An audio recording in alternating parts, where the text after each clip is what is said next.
wabarakatuh. Waalaikumsalam warahmatullahi wabarakatuh. Insyaallah. Alhamdulillah. Salatu wassalamu ala Rasulillah. Allahumma salli wa sallim wa barik ala nabiyina Muhammadin wa ala alihi wa sahbihi wa wala. La haula wa la quwata illa billah.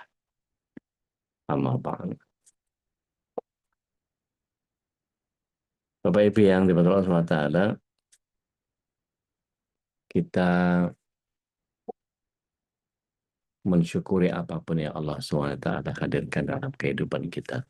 Seberat apapun tragedinya, sesulit apapun keadaannya. Dan mudah-mudahan ini jadi pembelajaran buat setiap kita bahwa bicara tentang kematian selalu menjadi nasihat diam yang terbaik. Dan kita mohonkan kepada Allah Tabaraka wa Ta'ala, mudah-mudahan kerabat dari Ustaz Syarif Bayat Hamid kuasa Allah SWT berikan kemampuan kepada keluarga yang mesti ditinggalkan sehingga menjadi orang yang senantiasa bersabar, sabar, dan selalu senantiasa menghadirkan ketakwaannya kepada Allah Tabaraka wa Ta'ala, bagaimanapun Allah yang menetapkan bagian yang kita sebut sebagai ketetapan yang sudah 50.000 tahun yang lalu sudah dihadirkan oleh Allah Subhanahu wa Ta'ala tentang ajal.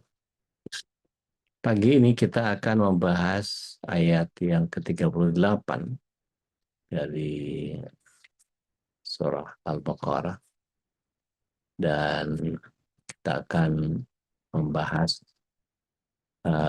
bagaimana Allah Tabaraka wa Ta'ala memberikan kepada kita pembelajaran tentang ayat 38 ini.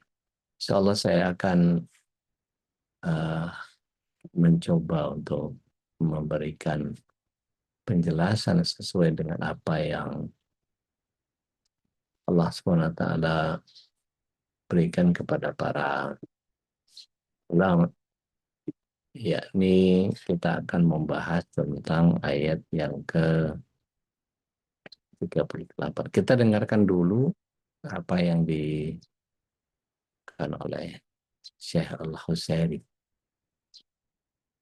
Izin berbagi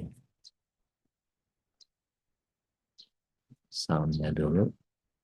Kita dengarkan bersama-sama. A'udzubillahi minasyaitonir rajim. قُلْنَا اهْبِطُوا مِنْهَا جَمِيعًا فَإِمَّا يَأْتِيَنَّكُم مِّنِّي هُدًى فَمَن تَبِعَ هُدَايَ فَلَا خَوْفٌ عَلَيْهِمْ وَلَا هُمْ يَحْزَنُونَ. Baik. A'udzubillahi minasyaitonir rajim. Qulna habitu minha jami'an. Dan kami perintahkan kalian untuk keluar dari jannah jami'ah. Fa imma ya'tiyannakum ya minni hudan faman tabi'a hudaya fala khaufun 'alaihim wa la hum yahzanun. Kemudian ketika datang petunjukku kepadamu, maka siapa yang mengikuti petunjuk, maka tidak ada kekhawatiran dan tidak ada mereka bersedih hati. Kita bahas dulu dari sisi terjemahan Jalalain. Yang saya share ini apakah tampak? Tampak udah kelihatan. Ya, di sini bisa diperbesar sendiri ya, nanti di print out sama Bapak Ibu di rumah. Allah berfirman, turunlah kalian daripadanya, maksudnya dari surga. Semuanya, kalian semuanya itu ya semua penghuninya, ya Nabi Adam, Ibunda Sayyidatina Hawa, dan kemudian iblis. Ya. Kemudian diulangi dan dihubungkan dengan kalimat-kalimat yang mula-mula tadi. Kemudian jika asalnya inma yang diidghamkan menjadi imma, yang berarti jika in ini huruf syarat dan ma sebagai tambahan, datang petunjukku kepada kalian. Jika aku berikan petunjuk berupa kitab dan rasul, maka barang siapa yang mengikuti petunjukku lalu ia beriman kepada aku dan beramal serta taat kepada aku, niscaya tidak ada kekhawatiran atas mereka dan tidak pula mereka berduka cita, yakni di akhirat kelak mereka akan masuk surga. Itu menurut penafsiran Jalalain. Kita lihat dari Al-Muyassar.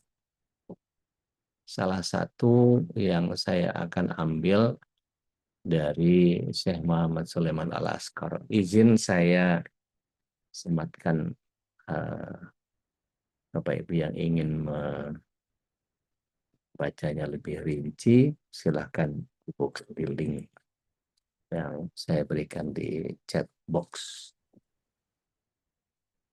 Di sini Allah SWT menyatakan qulna habitu, ya, keluarlah kalian semua jami'ah, ya. Fa imma ya'tiyannakum minha huda minni huda. Ketika aku berikan petunjuk kepada kalian. Yang dimaksud di sini petunjuk adalah kitabullah menurut Syekh Muhammad Sulaiman Al-Askar. Kemudian faman tabi'a hudaya, maka barang siapa mengikuti petunjukku, yakni menerima apa yang ada di dalam kitab tersebut dan mengamalkannya, fala khaufun alaihim, ya walahum yahzanun, dan tidak ada kekhawatiran kepada mereka dan mereka tidak sedih. Dan kekhawatiran di sini hanya dipakai untuk hal yang terjadi di masa depan. Di dalam tafsir yang lain, seperti penjelasan Syekh As-Sa'di misalnya, Allah mengulang kata menurunkan agar tersambung jelas dengan apa yang disebut dalam firman-Nya. Kemudian jika datang petunjukku kepadamu, artinya Allah SWT tidak hanya mengusir begitu saja, tetapi kemudian Allah SWT memberikan solusi. Yakni di waktu dan di zaman apapun, petunjuk datang kepadamu, wahai manusia, dan seluruh makhluk, berupa seorang Rasul, sebuah kitab suci, artinya Al-Quran dan Sunnah dalam versi kita, yang menunjukkan kalian kepada perkara yang mendekatkan kalian kepada aku dan kepada ridhoku. Maka barang siapa yang diantara kalian mengikuti petunjukku, yakni beriman kepada Rasulku dan kitabku, lalu mengambil petunjuk dari mereka, dan hal tersebut direalisasikan dengan membenarkan segala kabar-kabar pada Rasul dan kitab-kitab, menunaikan perintah-perintah dan menjauhi larangan di dalamnya, niscaya tidak ada kekhawatiran atas mereka dan tidak pula mereka bersedih hati. Di surah Toha ayat 123 dikatakan bahwa barang siapa mengikuti petunjukku maka tidak akan sesat dan tidak akan celaka. Bahkan Rasulullah SAW menyatakan barang siapa yang mengikuti dua hal yang tidak akan tersesat orang kepadanya, yakni kitabullah dan sunnah Rasul SAW, maka dikatakan bahwa barang siapa yang mengikuti dua hal rahasia yang dipusakakan kepada kita, yaitu Al-Quran dan Sunnah, maka tidak akan pernah sesat selama-lamanya. Dan Allah mengimplikasikan bagi orang yang mengikuti petunjuknya dengan 4 perkara menurut penjelasan Syekh As-Sa'di. Menghilangkan kekhawatiran dan kesedihan ini, perbedaan antara keduanya adalah bahwa satu hal yang dibenci apabila telah berlalu mengakibatkan kesedihan, tapi apabila hal itu terjadi sesuatu yang ditunggu maka mengakibatkan kekhawatiran. Maka Allah menghilangkan kedua hal itu dari orang yang mengikuti petunjuk. Lalu apabila kedua hal tersebut telah hilang, maka terjadilah kebalikan dari keduanya, yakni rasa aman yang sempurna. Bapak Ibu yang dirahmati Allah SWT, mari kita lihat surat yang ke-46 ayat yang ke-13. Ada yang berkenan mau membacanya, monggo silahkan. 46 ayat 13, mangga, Ya udah, mangga. surat Al-Ahqaf ayat 13. Hmm. Auzubillahiminasyaitonirrajim. Sesungguhnya orang-orang yang berkata, Tuhan kami adalah Allah. Kemudian mereka tetap istiqomah, tidak ada rasa khawatir pada mereka, dan mereka tidak pula bersedih hati. Ya. Astagfirullahaladzim. Persis di bagian akhir daripada ayat itu, la khaufun alaihim walahum yahzanun.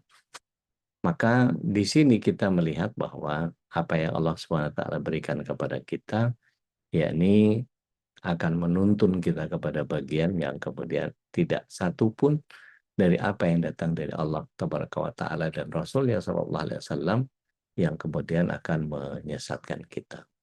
Nah, Bapak Ibu yang dirahmati Allah SWT, mari kita perhatikan apa yang melatar belakangi bagian yang kalau kita pahami secara utuh apa yang Allah SWT hadirkan, yakni di ayat yang tadi dikatakan bahwa ketika Allah Tabaraka wa Ta'ala mengusir semuanya, ya, qul nahbitu minha jami'an, itu Allah mengusir mereka semuanya keluar, tetapi Allah SWT penuh dengan rahmat, maka diberikan satu eksepsi, yaitu fa'imma ya'tiyannakum minni huda, ya, itu dan ketika aku berikan kepada kalian hudaya, hidayahku, petunjukku, maka faman tabi'a hudaya dikatakan, ya, maka dikatakan fala khaufun 'alaihim wa lahum yahzanun.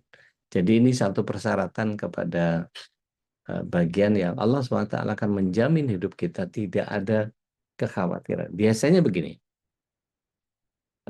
Allah SWT ketika memberikan satu kondisi, ya, ada bagian yang membuat kita khawatir tentang apa yang terjadi di depan, ya, kekhawatiran yang tidak beralasan sebetulnya. Tapi kalau kita kemudian melihat bahwa ayat-ayat yang mengandung la khaufun 'alaihim wa lahum yahzanun, di situ ada konsekuensi, ya. Jadi huruf fa di situ itu ada penyegeraan yang artinya seketika itu juga, ya, dalam pada masa itu. Jadi maka sebagai akibatnya gitu ya, kalau kita lihat di ayat 38 tadi, faman tabi'a hudaya fala khaufun 'alaihim wa lahum yahzanun. Jadi keamanan hati ini buah dari mengikuti petunjuk Allah. Dan la khaufun, ya, dikatakan bahwa menurut banyak ahli nahu ini bukan sekedar tidak takut, tapi tidak ada sedikit pun dari rasa takut. Tidak punya kekhawatiran sama sekali. La nafi'a khasyah, gitu. Jadi i'rabnya kalau kita lihat la-nya adalah la nafi'a lil jins, gitu ya. Khauf ini secara kaidah menjadi isim la yang mansub. Tapi dalam qiraah yang masyhur, bacaan khauf itu dipahami sebagai struktur jumlah ismiyah dengan la yang menafikan secara umum. Jadi para ahli nahu membahas rincian ini berdasarkan konteks dan qiraatnya. Makna balaghahnya tetap sama, penafian yang sangat kuat, ya. Nah, alaihim ini adalah jar majrur sebagai khabarnya atas mereka. Jadi orang-orang yang mengikuti hidayah tadi. Faman tabi'a hudaya, ya, menunjukkan bahwa rasa takut itu tidak menimpa mereka. Dan walahum yahzanun, mengapa Allah tidak mengatakan wala huzan alaihim, tetapi mengapa menjadi berubah walahum yahzanun? Karena di sini Allah berpindah dari bentuk nominal ke verbal. Ini salah satu keindahan balaghahnya Al-Quran. Dan apa perbedaan khauf dengan huzan? Ya, ini bagian yang paling penting. Para ulama tafsir menjelaskan bahwa kedua kata ini bukan sinonim. Khauf adalah ketakutan terhadap sesuatu yang akan datang, takut miskin, takut gagal, takut kehilangan, takut sakit, takut masa depan. Jadi khauf itu terjadi di eh, menghadap kepada masa depan. Sedangkan huzn, ya, ini kesedihan terhadap sesuatu yang sudah lewat. Kehilangan orang tua misalnya, penyesalan, kegagalan, dosa masa lalu, kehilangan harta. Artinya huzn selalu melihat ke bagian belakang. Dan luar biasanya Al-Quran, Allah SWT seolah berkata, aku akan menjaga masa depanmu dari rasa takut dan aku akan menenangkanmu dari masa lalumu yang engkau sesali. Jadi masa depan aman, masa lalu damai, yang tersisa cuma ketenangan. Ini menjadi luar biasa. Beberapa ulama membahas tentang mengapa urutannya khauf dulu. Mengapa tidak lahum zanun gitu ya. Kemudian wala khaufun alaihim. Enggak. Imam Ar-Razi menjelaskan bahwa manusia biasanya lebih cemas terhadap masa depan daripada bersedih terhadap masa lalu. Sehingga Al-Quran menyebut khauf lebih awal. Adapun penjelasan yang lain ketika seseorang sudah tidak takut menghadapi apa yang akan datang karena bertawakal kepada Allah, maka kesedihan yang atas masa lalu juga akan lebih mudah reda. Dan kalau dilihat dari analisis balaghahnya, dari sisi analisa bahasanya, ta'dim wa ta'khir. Perhatikan ya, Allah tidak mengatakan bala yakhun, tidak takut, tetapi la khaufun alaihi. Kenapa? Karena bentuk isim menunjukkan keadaan yang lebih tetap dan lebih kuat daripada sekedar fi'il. Maknanya kalau kita pelajari bahasa Arabnya, bukan hanya mereka tidak sedang takut, tetapi keadaan mereka adalah keadaan yang aman. Mengapa hum disebut? Maka secara bahasa Arab cukup mengatakan wala yahzanun, tetapi Allah mengatakan wala hum yahzanun. Adanya domir ini memberikan penegasan bahwa domir fasal, menurut sebagian ulama balaghah, artinya merekalah yang benar-benar tidak bersedih. Jadi betul-betul dituju kepada orang-orang yang terpilih tadi itu.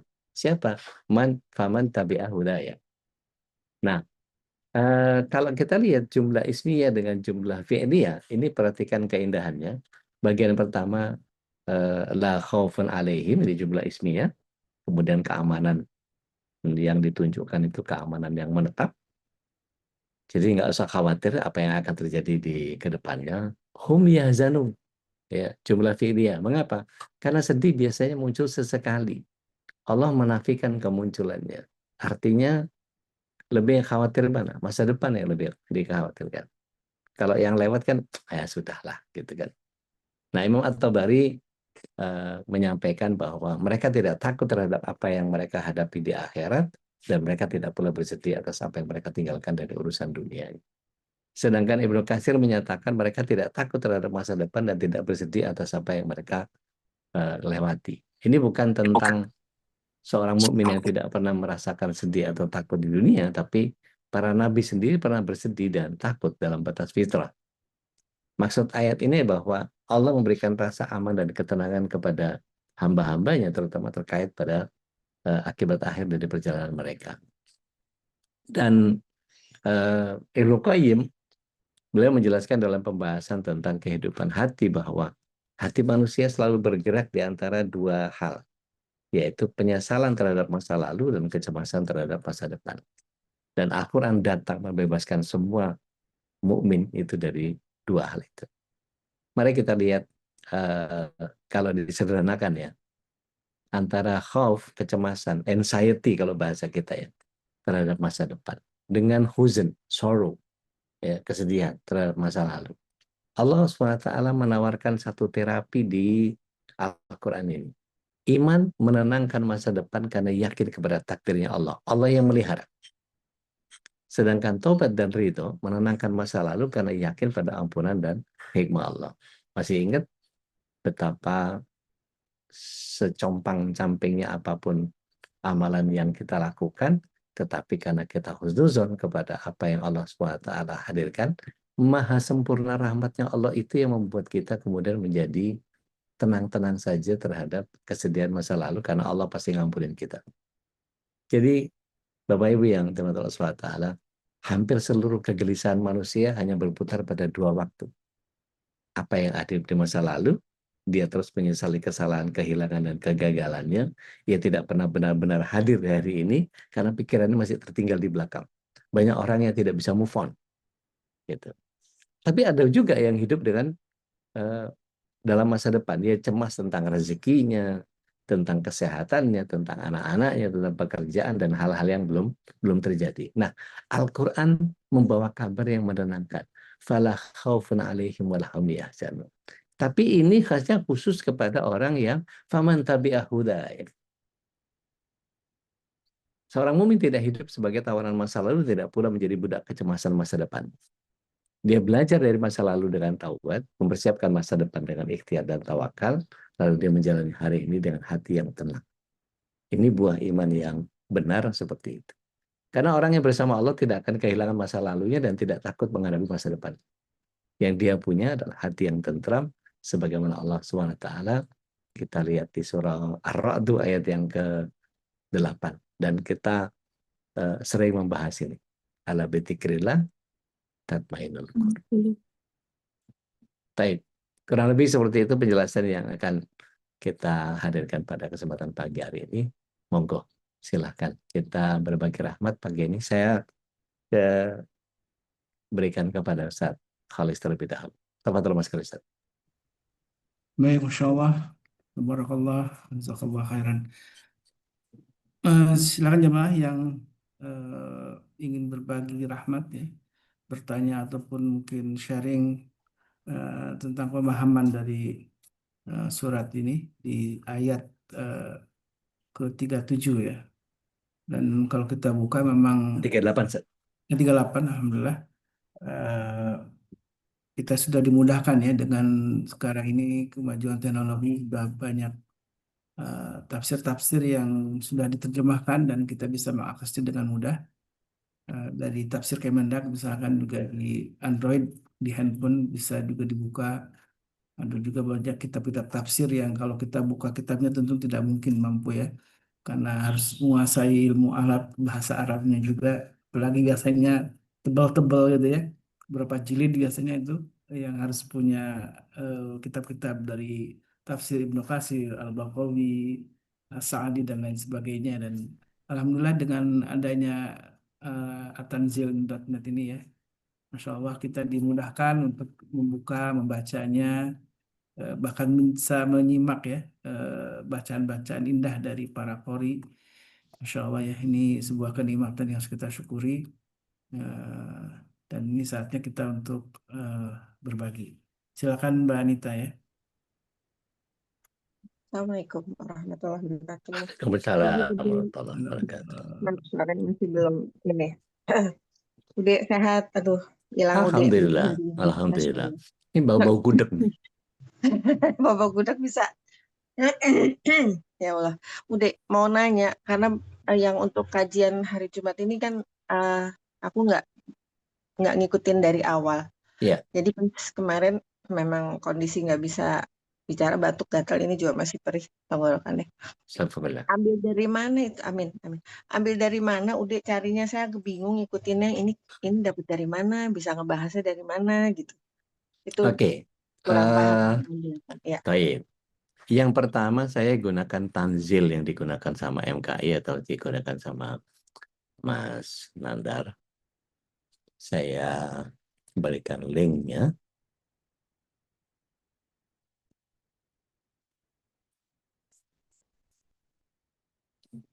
Jadi kalau untuk Arabnya saya pakai yang ini.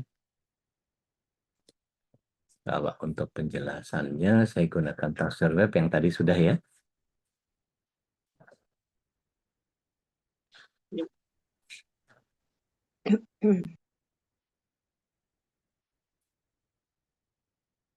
Kalau kepengen tarjem harfiahnya ada di sini. Baru namanya tambah 1 tahun apoteker gitu.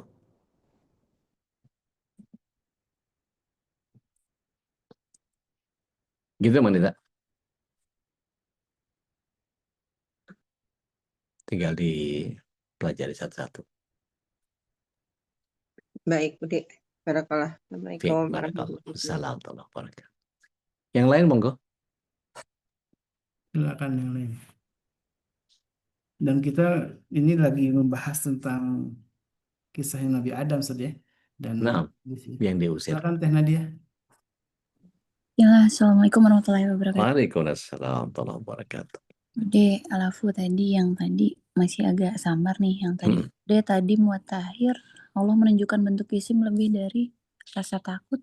Boleh diperjelas udah? Yang tadi walahum yahzanun. Iya.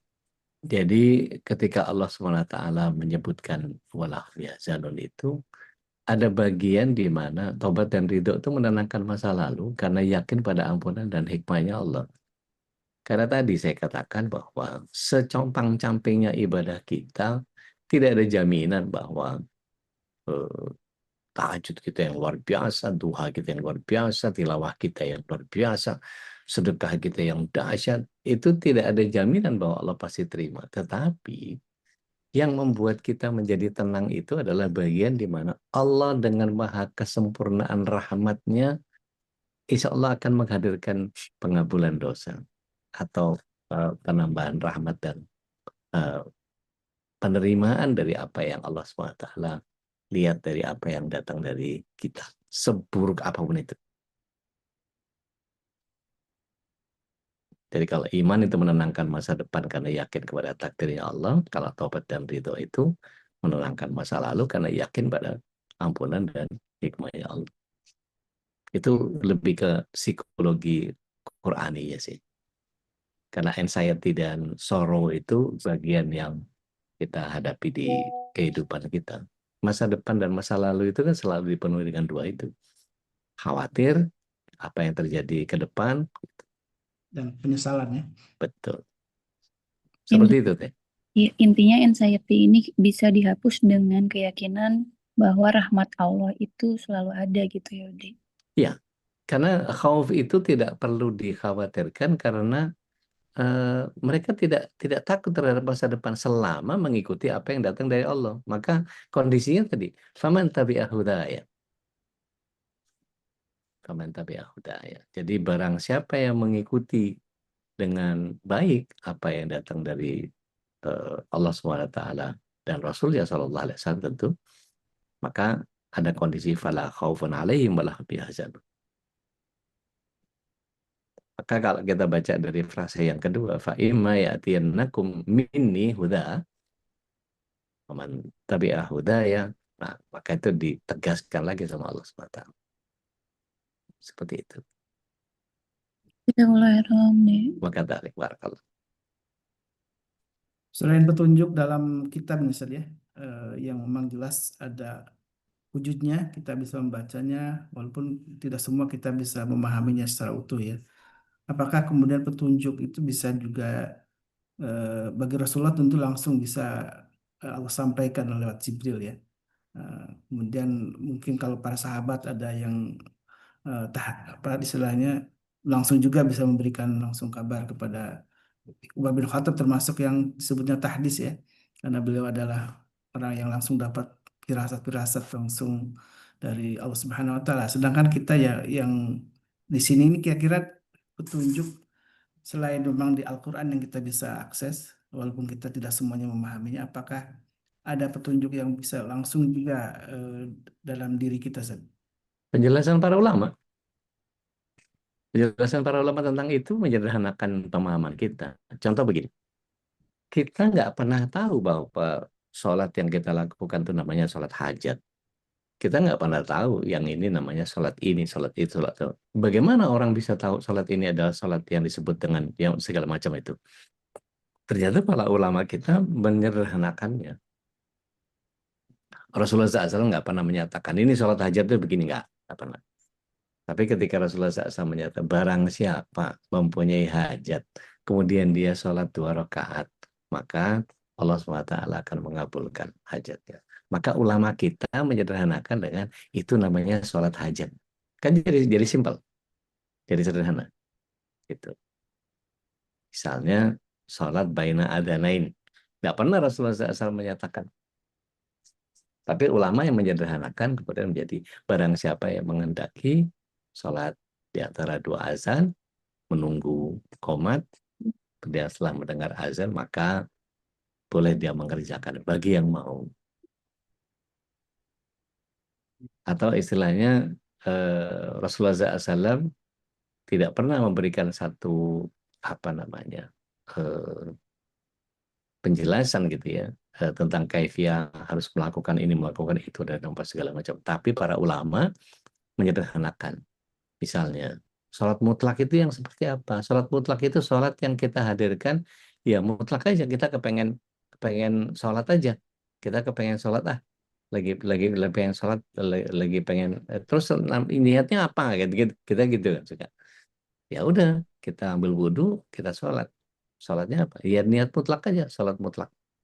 Padahal itu kalau dari sisi hakikat sholat mutlak itu kita betul-betul mengunjungi Allah dalam keadaan tidak perlu dipanggil, tidak perlu diminta karena waktu, tidak perlu dibutuhkan sesuatu yang sifatnya kita terikat dengan sesuatu muqayyad atau sesuatu yang sifatnya kita sholat syukur wudhu itu kan mesti wudhu dulu. Kalau kita mau sholat duha kan nunggu duha dulu. Kita tahajud nunggu waktu tahajud dulu. Tapi ketika sholat mutlak kapanpun waktunya kita ambil wudhu kita ngadep Allah SWT. Apa namanya sholat mutlak? Nah, ulama memudahkan itu. Sehingga ketika kita tidak mampu menghadirkan pemahaman yang utuh tentang bagaimana tentang Jami'ul Kalimi Rasulullah SAW, bagaimana memahami balaghahnya tafsir Al-Quran. Tapi ketika kita mendapatkan penjelasan dari para ulama, itu pentingnya kita duduk di majelis itu menyederhanakan bahwa oh iya maksudnya itu. Jadi bagian terkecil dari apa yang kita pahami dan setiap orang punya pemahaman yang berbeda. Artinya memang ngajinya jadi wajib saja kalau kayak gitu ya. Ingin dapat petunjuk Betul. Allah, Betul. ingin wala khaufun alaihim wala hum yahzanun, tidak ada jalan lain kecuali ngaji. Betul. Makanya saya sering bilang ada satu dosa yang tidak bisa dihapus dengan istighfar. Yaitu dosanya orang yang tidak mau belajar. Karena pelajaran itu wajib. Coba bayangkan kalau kemudian ada di antara kita, saya nggak tahu nih, ini bukan yang buka aib, tapi saya pengen tanya, siapa di sini yang masih awam tentang penggunaan Zoom? Ngerename nggak bisa, ngebuka masang icon nggak bisa, nyalain open mic nggak bisa. Pasti waktu awal-awal tuh ini yang mana ya? Pasti minta anak. Ini gimana nih? Mama nggak tahu ini. Tolong nih bantuin atau minta cucu atau apa? Coba. Pasti banyak kan di antara kita. Gitu. Nah, apalagi bicara tentang ayat yang pembahasannya menjadi pembahasan yang sangat tinggi. Tapi kan kita bisa disederhanakan dengan kita duduk di majelis, kita berada di majelis virtual seperti Zoom pagi ini, kita bisa memahami, oh maksudnya itu tuh ayat itu. Oh ternyata khauf itu beda sama khosyah. Oh ternyata pemahaman para ulama tentang itu tuh begini dan seterusnya. Dan itu memudahkan kita. Seperti itu. Hidayah ini selain Al-Quran saja dengan juga hadis-hadis Nabi SAW ya. Apakah kita yang mungkin seringkali ada bimbang ketika ngambil keputusan dalam dua hal ya saja. Banyak ada sholat hajat, gitu, sholat istikharah gitu ya. Nah kita memahami petunjuk Allah ketika masuk dalam batin kita karena ada ilham itu tadi. Itu seperti apa saat kita sebagai katakanlah orang awam ya, mungkin juga pengetahuan agama yang masih kurang, bisa mendapatkan ilham dari Allah ini bagaimana Ustaz? Apakah Baik, itu hidayah ya? baik. Bismillah. Mana hidayah? Hidayah itu secara bahasa dia kan berasal dari kata huda, yahdi, hidayah. Artinya menunjukkan jalan, membimbing, mengarahkan sampai ke tujuan. Dan ini mesti diiringi dengan taufik, Ustaz. Apa bedanya hidayah dengan taufik? Kalau misalnya hidayah itu cuman nunjukin doang, Ustaz. Rumahnya Babe di mana? Zidan di mana Zidan? Gitu. Misalnya kita mau menuju ke satu tempat. Saya mau ke GBK. Ya taunya cuma GBK doang. Gitu. Tapi begitu dapat supir taksi, Bang, supir taksi, antar saya ke GBK dong. Oh iya, tarifnya disepakati ya, segini sesuai aplikasi. Itu kelihatan langsung. Sama aplikasinya, sama aplikatornya, langsung dikasih Taufik. Taufiknya berupa Gmaps. Belok kiri depan sekian meter, belok kanan sekian depan, lampu merah, belok kiri, dan seterusnya, dan seterusnya. Jadi antara Taufik dengan hidayah ini dua hal yang berbeda. Jadi bukan sekedar menunjukkan arah, tetapi membimbing sampai ke tujuan. Makanya Allah sebut sebagai hidayah. Makanya Allah SWT disebut sebagai Al-Hadi, yang maha memberi petunjuk. Dan bentuk hidayah ini banyak. Para ulama seperti Ibnul Qayyim dalam kitab Madarijus Salikin, Ibnu Katsir dalam Ar-Raghib Asy-Syafa'ani, dan Asy-Syinkiti menjelaskan bahwa hidayah itu punya beberapa tingkatan. Yang pertama itu hidayah fitrah. Hidayah fitrah ini petunjuk yang Allah tanamkan sejak penciptaan. Ada yang mau baca surat Thaha ayat 50? Monggo, silahkan. Surat Thaha, surat 20, ayat 50. Silakan. Surat ayat berapa udah? 20-50. Iya udah. Auzubillahiminasyaitonirrajim. Dia Musa menjawab, Tuhan kami ialah Tuhan yang telah memberikan bentuk kejadian kepada segala sesuatu, kemudian memberinya petunjuk. Jadi Rabb kami yang memberikan petunjuk. Dan setiap makhluk bentuk penciptaannya kemudian diberikan petunjuk. Artinya, siapa yang baru punya bayi? Kok bayi tahu cara nyusu? Kok burung tahu cara membuat sarang? Kok lebah tahu bagaimana cara membuat madu? Kok ikan tahu bagaimana berenang? Ini hidayah fitrah. Jadi Ibnu Katsir menyatakan bahwa Allah memberikan petunjuk kepada setiap makhluk menuju apa yang menjadi maslahat baginya. Yang pertama, hidayah fitrah. Yang kedua, hidayah yang disebut dengan hidayah itu irsyad. Irsyad atau irsyad wa bayan. Irsyad itu penjelasan. Ya, Allah utus para nabi, Allah menghadirkan para rasul, Allah SWT hadirkan Al-Quran, Allah menghidupkan para ulama, semuanya memberikan penjelasan. Seperti penjelasan pagi ini. Ini hidayah irsyad. Kita lihat surah Asy-Syura ayat yang ke-52. Ada yang berkenan mengambil pahalanya? Silakan. Mangga. Syura surat berapa udah? 52. Surat 42 udah? 42, 52. Ya. Alhamdulillahirrahmanirrahim. Bismillahirrahmanirrahim. Dan demikianlah kami wahyukan kepadamu Muhammad roh Al-Quran dengan perintah kami. Sebelumnya engkau tidaklah mengetahui apakah kitab Al-Quran dan apakah iman itu. Tetapi kami jadikan Al-Quran itu cahaya, dengan itu kami memberi petunjuk siapa yang kami kehendaki di antara hamba-hamba kami. Dan sungguh, engkau benar-benar membimbing manusia kepada jalan yang lurus. Iya. Jadi bagian terakhirnya, sungguh engkau benar-benar memberi petunjuk kepada jalan yang lurus. Jadi ayat ini mengatakan bahwa Nabi mengantarkan hidayah. Apakah Nabi bisa memasukkan iman ke dalam hati? Tidak. Beliau hanya menjelaskan. Kita buka surat 28 ayat 56. Rasul SAW adalah pengantar hidayah. Tapi yang memberikan hidayah hanya Allah. Surat 28 ayat 56. Silakan. Ya, rebutan.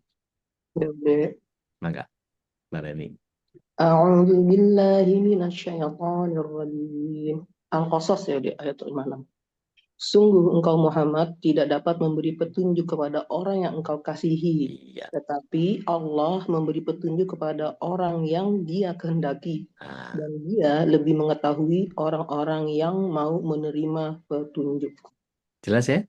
Jadi Allah SWT menyatakan bahwa innaka la tahdi man ahbabta. Orang yang paling dicintai sekalipun nggak akan bisa kita berikan hidayah. Tapi walakin Allah yahdi may yasha. Tapi Allah kalau memberikan hidayah, siapa orang dikehendaki nggak ada urusan. Dan Rasulullah SAW hanya menjelaskan saja. Itu hidayah irsyad, ya, wabayan. Kemudian yang ketiga, hidayah itu taufik. Hidayah itu taufik ini hidayah yang terbesar. Karena tadi kayak saya bilang, mau ke GBK pakai taksi, ya udah aman, udah pasti nyampe. Gitu. Karena hidayah dan taufik itu tidak hanya diberikan petunjuk, tapi sekaligus dibimbing. Contoh misalnya kita mau cari rumahnya orang di komplek, gitu. Rumahnya Ustaz Dodi di mana? Oh, ini Pak, ayo sekalian saya pakai motor deh, saya antar. Bapak ikut saya aja. Dia belok kanan, belok kiri, lewat taman, lewat lapangan tenis, muter, habis itu diketokin mobil saya. Tok, tok, tok. Assalamualaikum, Pak Ustadz, ada tamunya nih.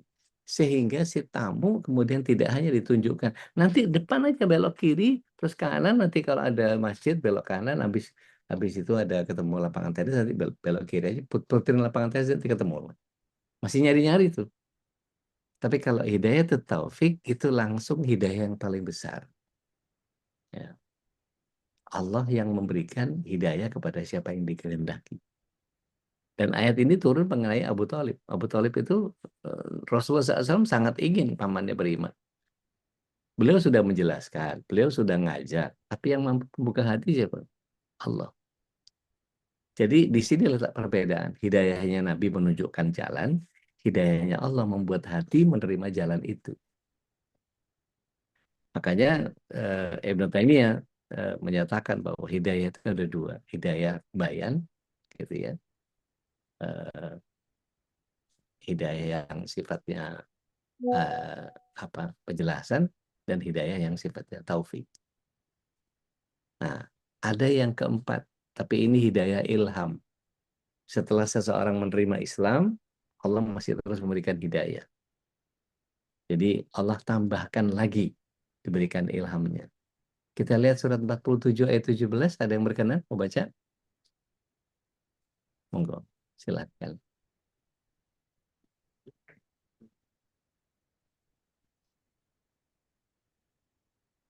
Ada yang mau baca? 47-17. Mangga. Auzubillahiminasyaitonirrajim.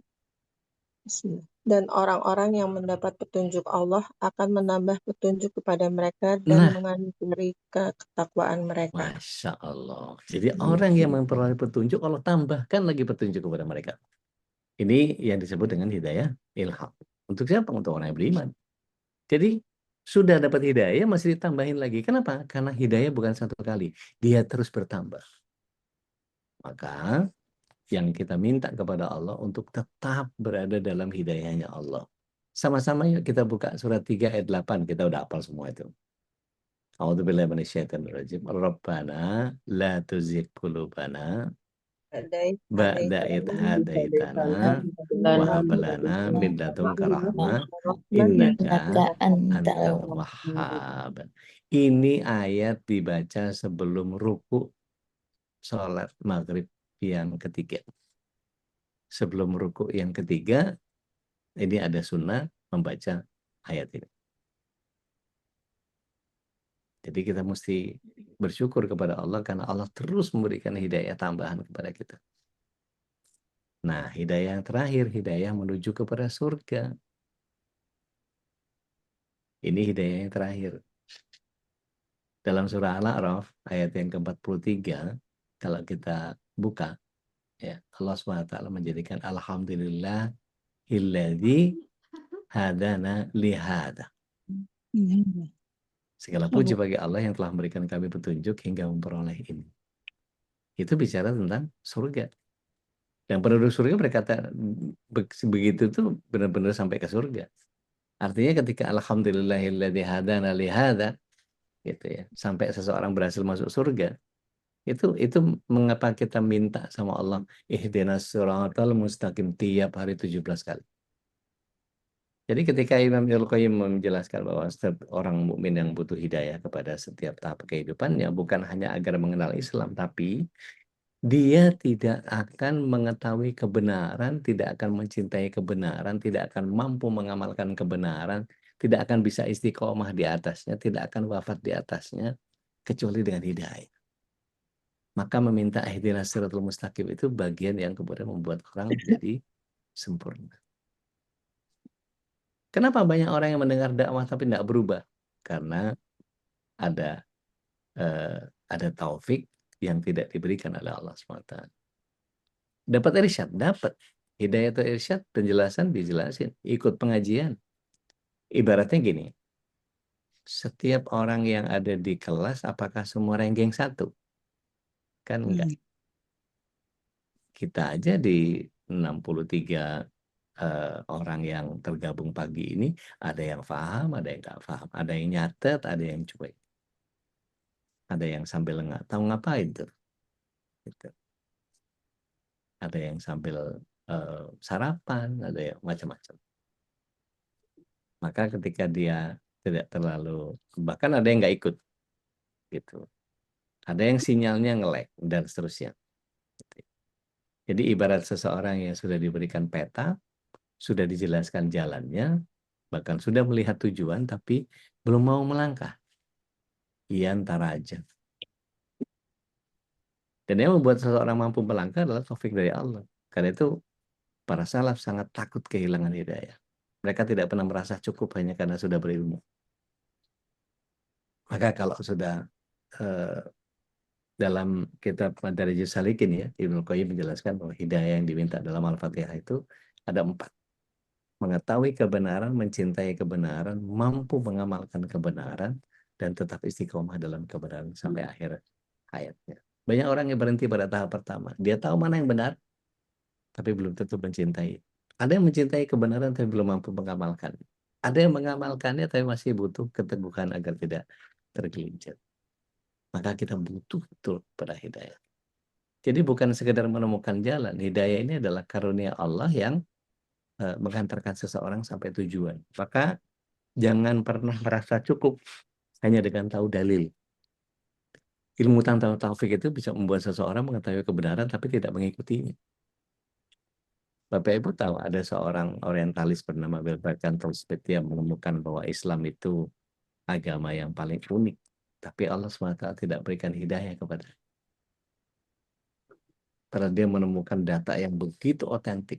Bahwa satu-satunya kitab suci yang menyebutkan nama Islam, nama agamanya dalam kitab suci cuma Islam. Yang menyebut nama Tuhannya dalam kitab suci cuma Islam. Yang menyebutkan nama pemeluknya cuma Islam. Tapi sekali lagi Allah tidak memberikan hidayah. Maka dia tidak memeluk Islam. Dan dia wafat dalam keadaan masih Kristen. Padahal tahu dalil. Sebagaimana Bani Israel disebut dalam Al-Baqarah kan beberapa kali kita sebut ya. Makanya doa terbesarnya seorang mukmin bukan hanya ya Allah tunjuki aku jalan yang benar, tapi juga ya Allah jadikan hatiku mencintai kebenaran, mudahkan aku mengamalkannya, teguhkan aku di atasnya dan wafatkan aku dalam keadaan membawanya. Ada di antara kita yang tahu doa ini, Allahumma in as'alukal huda wa tuqa wal afaf wal ghina. Dibaca nggak tuh? Baca. Kalau dari ulama-ulama kita kan Allahumma in as'aluka salamatan fiddin, wal afiatan fil jasad, wa barakatan fil ilmi, apalagi tuh? Wa ziyadatan fil rizki, terus apa lagi? Rezeki. Wal qabla maut, indal maut.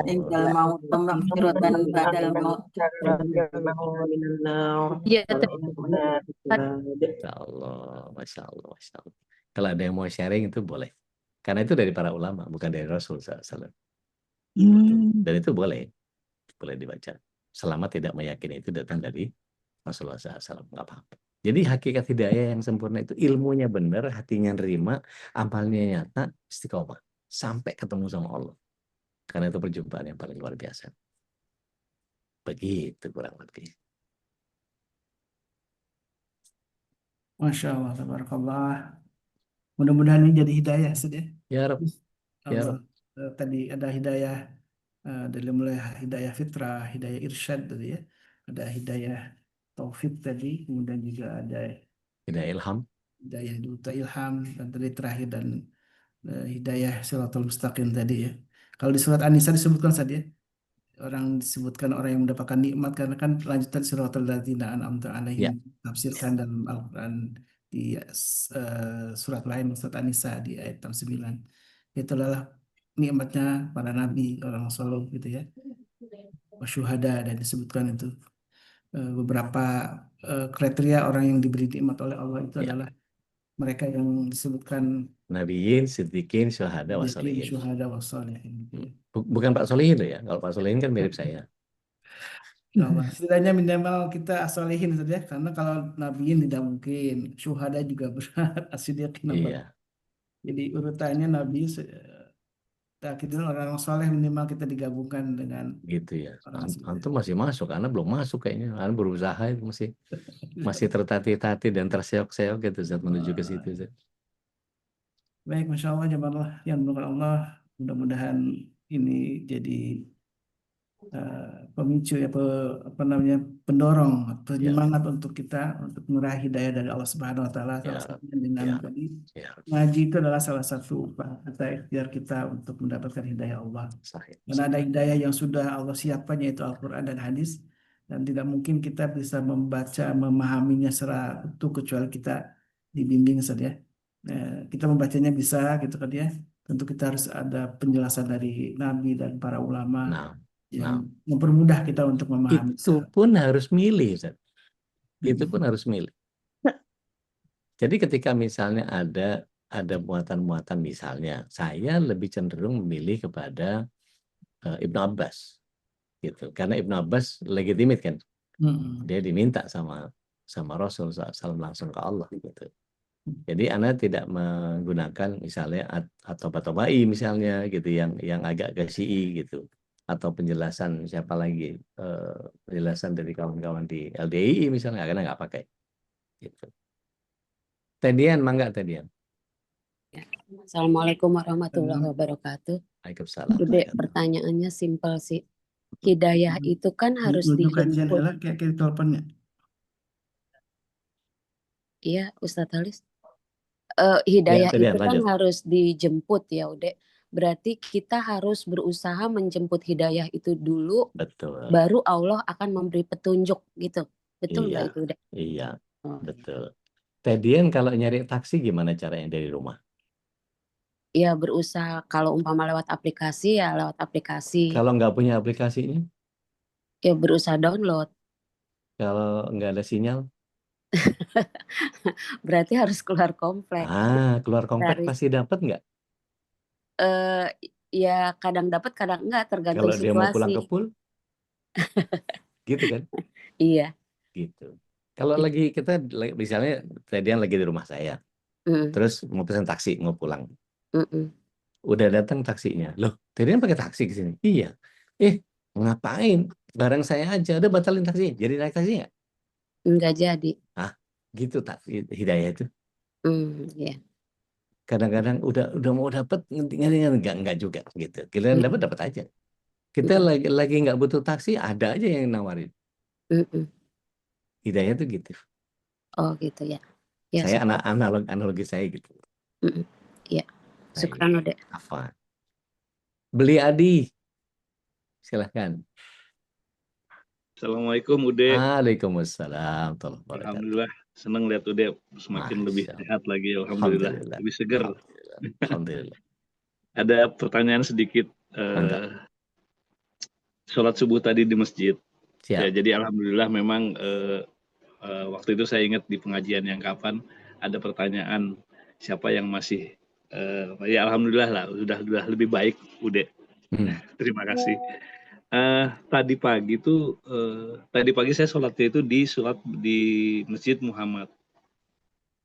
Ya. Kadang di masjid yang satu lagi ganti-ganti aja saya pindah-pindah. Tapi yang tadi pagi saya agak menemukan sesuatu yang jadi ingin bertanya gitu.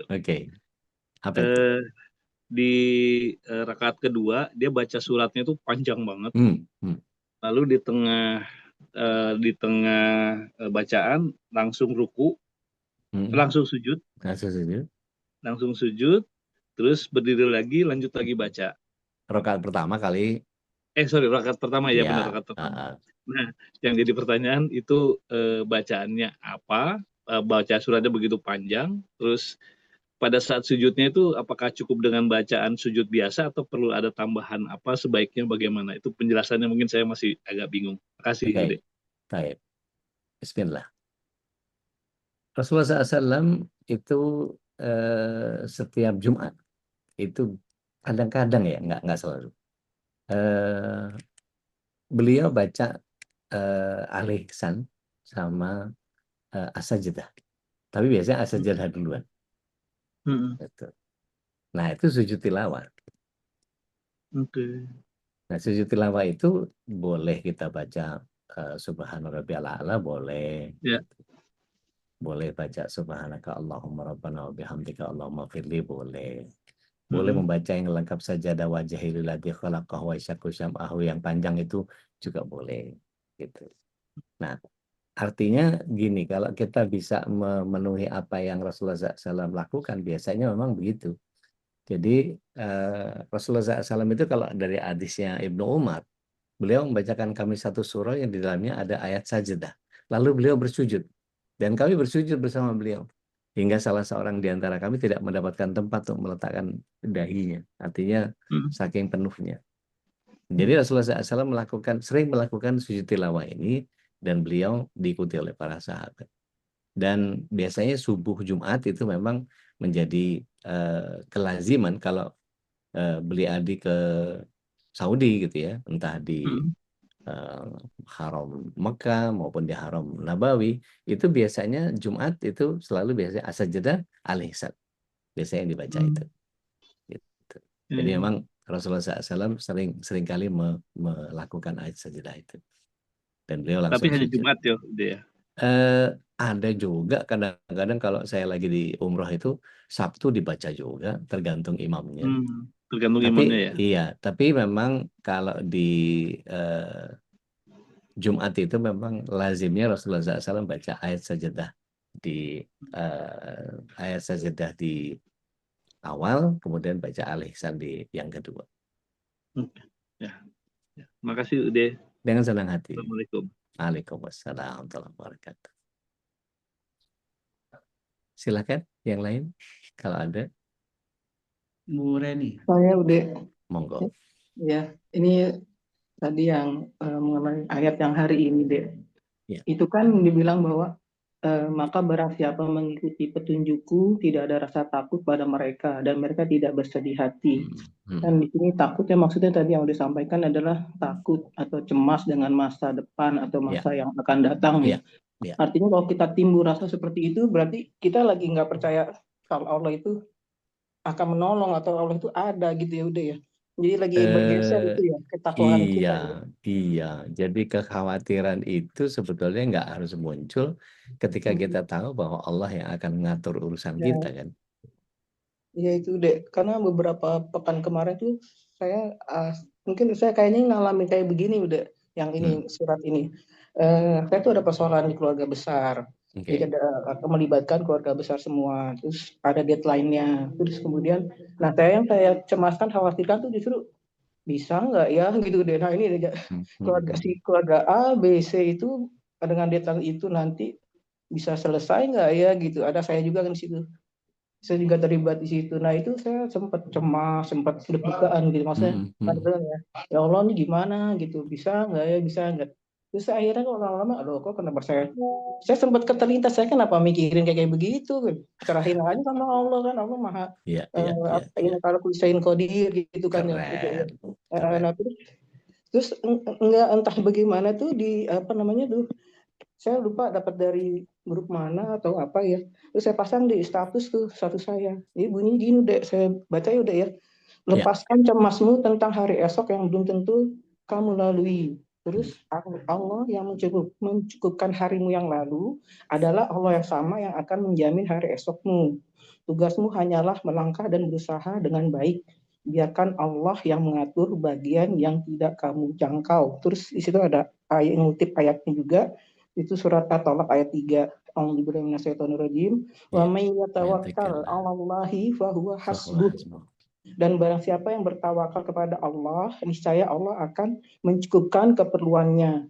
Nah, itu hari ini saya dapat dari Uda lagi nih yang ayat 38 ini. Iya. Jadi kok saya merasa seperti kayak apa ya, kayak tertampar gitu loh. Iya, Kemarin kena iya. Tuh cemas ayatnya gitu. tuh ayatnya lagi, tuh ayatnya lagi tuh ya. Iya, jadi semuanya ke situ-situ semua gitu. Udah Iya, jadi saya berdoa, iya. ya Allah, alhamdulillah nih pagi ini saya tadi bisa gabung. Tadi sempat mental saya, maksudnya kepencet masuk lagi Alhamdulillah. ke Heeh. Itulah Berarti taufik kita sama hidayahnya Allah itu. iya, udah jadi saya begini, oh berarti itu saya akhirnya introspeksi diri, saya kemarin kenapa ya, ada apa ya, oh saya ternyata ini deh, yang biasa saya istiqomah nggak istiqomah itu deh ternyata. Iya, iya, iya, iya. Ada hal-hal saya pikir, oh saya yang biasanya misalnya saya sholatnya on time gitu, jadi saya mundur beberapa jam gitu, jadi telat gitu. Ini mungkin yang bikin saya Iya, kenapa iya, muncul iya. rasa cemas gitu deh, jadi Iya. itu deh Masya Allah, pengalaman. Masya Allah. Barakallah. Jadi pada saat iman kita menurun, cemas itu akan datang gitu ya udah kesimpulannya kayak Iya, gitu ya. iya, iya. Jadi harus Makanya istiqomah. saya pribadi selalu berhusnuzon kepada Allah. Jadi saya tuh selalu gini, ada satu hadis yang saya punya keyakinan bahwa ketika Allah mencintai hambanya, itu Allah memberikan musibah. Jadi saya malah sama musibah itu kayak asik aja gitu. Kayak temenan ya udah. Iya, Berteman jadi dengan musibah. gini, coba pelajari tentang bagaimana keutamaan para ahlul musibah dibanding dengan ahlul afiyah. Ahlul musibah itu punya keistimewaan yang begitu luar biasa. Artinya gini, kalau kemudian Allah sering menggunakan frase Allah menggugurkan dosa seperti bayi baru lahir, gitu. Itu bagian yang kemudian ketika orang sudah dihabisin oleh Allah SWT. Saya meyakini begini, fase pengampunan kita itu kan ada 3. Di dunia, dikubur, sama di neraka sementara. Nah, ketika orang sudah dihabisin di dunia, maka tidak perlu lagi azab kubur, tidak perlu lagi neraka yang sementara, karena udah habis. Gitu. Ketika dia menerima dengan ridho. Makanya ada satu hadis yang jadi favorit saya adalah ketika Rasulullah SAW menyampaikan seperti ini. Inna idza ilaha ahabba qauman. Ketika Allah SWT mencintai satu kaum atau hambanya, ibtalah. Allah memberikan musibah kepadanya. Faman radiya falahu ridho, wa man sakhita falahu sukat. Barang siapa ridho, Allah ridho kepadanya. Tapi barang siapa marah, Allah lebih marah kepada dia. Saya berpemahaman bahwa wah ini ada zikir pagi yang selalu jadi favorit saya, yaitu ya hayyu ya qayyum birahmatika astaghis. Aslih li sya'ni kulla wa la takilni ila nafsi tarfatain. Itu kalau diterjemahkan, kita nggak ngapa-ngapain loh. Kita serahin sama Allah. Ya hayyu ya qayyum birahmatika astaghis. Hanya kepada rahmatmu aku bermohon, gitu ya. Aku istighosa. Perbaiki seluruh urusanku di setiap persoalanku, dan jangan pernah engkau melibatkan aku yang sempit pendek akal pikiranku ini, sekejap mata pun jangan kau lepaskan dari rahmatmu. Itu kan bagian yang, lah kita harus ngapain? Gak ngapa-ngapain kita. Semuanya dikerjain sama Allah. Dan itu keren banget. Allah alam. Gitu ya Pak Denny. Baik. Wah, udah jam 7 nih Ustaz. Masya Allah. Alhamdulillah, jazakallah khairan. Maka dari. Insya Allah nasihatnya mudah-mudahan dengan wasilah nasihat inilah kita menjadi orang yang lebih baik lagi, Ustaz, ya. Karena memang Amin. tidak saling menasehati ya gimana lagi, ini haknya sesama muslim itu adalah saling menasehati, Ustaz, ya. Dan Ya Rabb. alhamdulillah, syukurlah kita ucapkan tentu sebagai satu bentuk ta'zim kita kepada Ustaz Dodi, tentu jangan lupa untuk selalu mendoakan beliau ini sehat walafiat terus deh. Amin. Nah, Allah limpahkan keberkahan, Ya Rabb. Masya Allah. Dan jangan lupa juga jamaah selalu sisipkan doa untuk para sahabat semuanya yang ada di sini, yang hadir maupun yang belum bisa hadir. Dan jangan lupa untuk ngajak terus nih. Ini juga amal jariah yang sering lupa kita lakukan saja. Kan yang nge-share biasanya Teh Nadia aja nih di grup. Nah, kita masing-masing juga nge-share ke grupnya yang lain, ke grup keluarga, kemudian kalau ada yang mungkin ikut tertarik hadir dalam kajian dan itu adalah amal jariah kita, kebaikan yang didapatkan dari orang yang kita ajak itu termasuk amal juga untuk kita semua. Nah, ini berdasarkan hadis Nabi Sallallahu Alaihi Wasallam. Baik, terus bersemangat untuk terus ngaji dan juga menyebarkan, menyiarkan ngajinya ini. Jangan sampai kita soleh sendirian, Ustaz ya. Nah. Ajak keluarga kita, kerabat kita, sahabat-sahabat semuanya. Kalau mereka tidak mau, ya itu urusan Allah ya.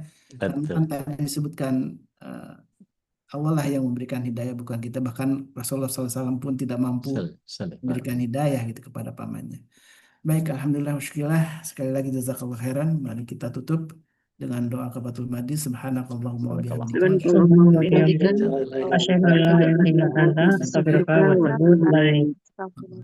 Billahi taufiq wal hidayah. Waalaikumsalam warahmatullahi wabarakatuh.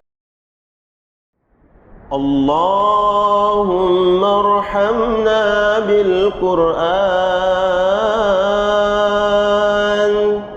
واجعله لنا إماما ونورا وهدى ورحمة اللهم ذكرنا منه ما نسينا وعلمنا منه ما جهلنا وارزقنا تلاوته آناء الليل وأطراف النهار واجعله لنا حجة يا رب العالمين.